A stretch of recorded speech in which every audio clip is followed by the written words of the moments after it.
Assalamualaikum warahmatullahi wabarakatuh. Perkenalkan, nama saya Rizka Citra Dewi dengan NIM 2204657.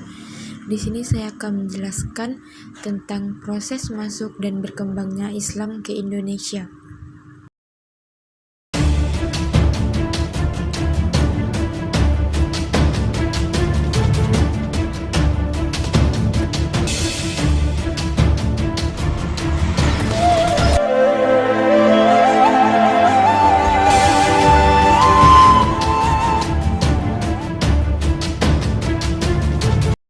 Kedatangan Islam ke Indonesia adalah proses yang berlangsung selama berabad-abad dan memiliki sejarah yang panjang dan kompleks.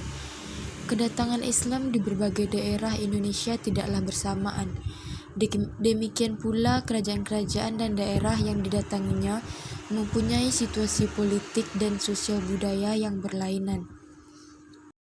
Sejarah Islam masuk ke Indonesia. Baiknya kita pahami dulu kondisi bangsa Indonesia itu seperti apa. Kondisi bangsa Indonesia kala itu tidak bisa dilepas dari posisinya sebagai wilayah kepulauan yang menjadi salah satu bagian penghubung jalur perdagangan barat dengan daratan Asia, terutama dengan Cina dan India. Sejarah singkat kedatangan Islam ke Indonesia. 1. Abad ke-7 hingga ke-13, Islam pertama kali tiba di Kepulauan Indonesia melalui perdagangan dengan perdagangan Arab. Islam adalah agama yang dipegang oleh komunitas dagangan dan penguasa lokal di beberapa wilayah.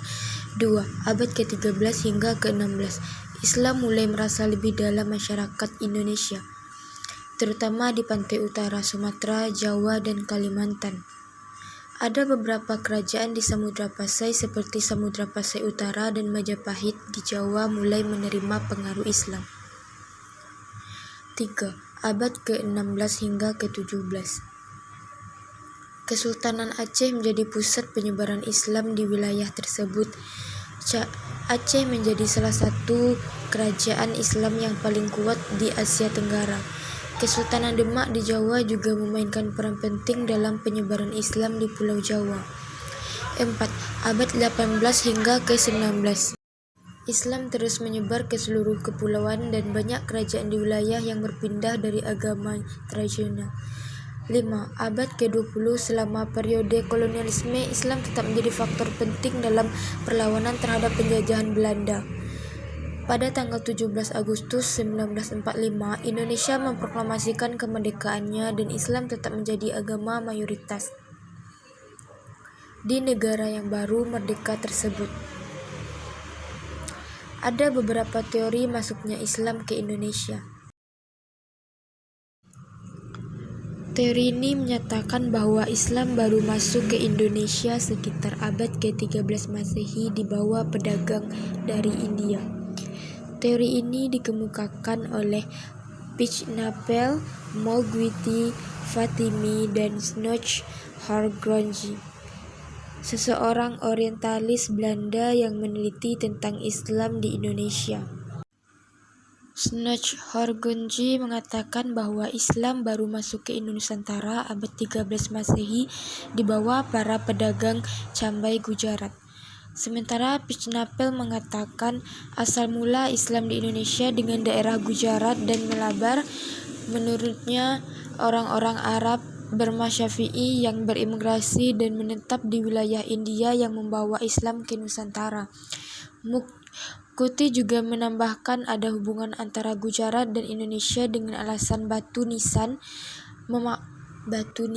makam Raja Samudra Pasai Malik Al-Saleh bertuliskan angka tahun 686 Hijriah sampai 1297 Masehi menggunakan nisan berasal dari Gujarat, India. Batu nisan di makam Maula Malik Ibrahim di Gresik, Jawa Timur menggunakan batu nisan di Cambai, Gujarat, dan India.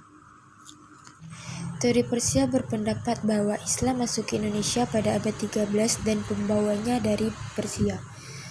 Pendukung teori Persia ini adalah Umar Amir Hussein dan P.A. Hussein Jayadiningrat.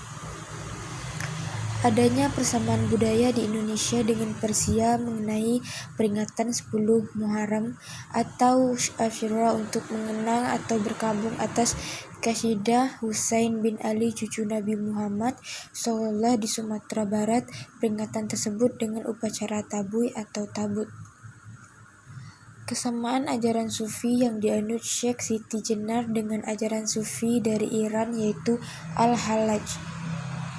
Penggunaan istilah bahasa Iran dalam sistem mengeja huruf Arab untuk tanda-tanda bunyi.